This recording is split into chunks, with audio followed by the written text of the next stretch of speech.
বিদেশে আসার আগে ভাবতাম বিদেশে না জানি কত শান্তি। শান্তি তো অবশ্যই আছে, এটা অস্বীকার করব না।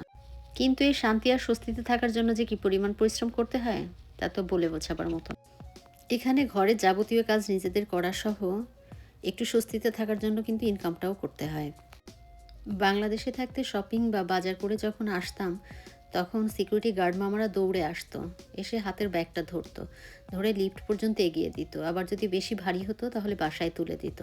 কিন্তু এখানে আসার পর বিশ্বাস করেন যত ভারী বাজারই হোক না কেন বা টুকটাক আপনার বাসার যে ধরনের সমস্যা, ধরেন হঠাৎ বাথরুমের সমস্যা হলো বা আদার্স কোনো সমস্যা, এগুলি কিন্তু সব নিজেদেরই ঠিক করতে হয়। এখানে চাইলেই হুট করে লোক পাওয়া যায় না।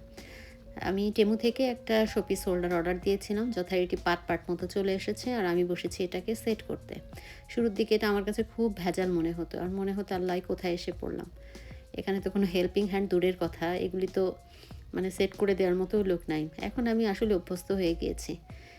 এক থেকে শুরু করে যেটাই আসে না কেন আল্লাহর রহমতে সবকিছুই ম্যানুয়াল দেখে সেট করে নেই। আমরা মেয়েরা আসলে আমাদের তো শখের শেষ নাই, তাই না? ঘরের জিনিসপত্র সাজানোর জন্য এটা সেটা আসলে কত কিছুই যে কিনতে ইচ্ছা করে। কিন্তু জানেন তো মাঝে, মাঝে শুধুমাত্র এই সেট করার ভয়ে কত কিছু কেনাও বাদ দেই। তো আমার এটা হচ্ছে একটা শোপিস হোল্ডার। মোটামুটি আমি কমপ্লিট করে ফেলেছি। আমি বারবার ম্যানুয়াল দেখছি। আর দেখে, দেখে এগুলি সেট করার ট্রাই করছি। তো আলহামদুলিল্লাহ মোটামুটি শেষ করলাম। আশা করি ঠিকঠাকই আছে।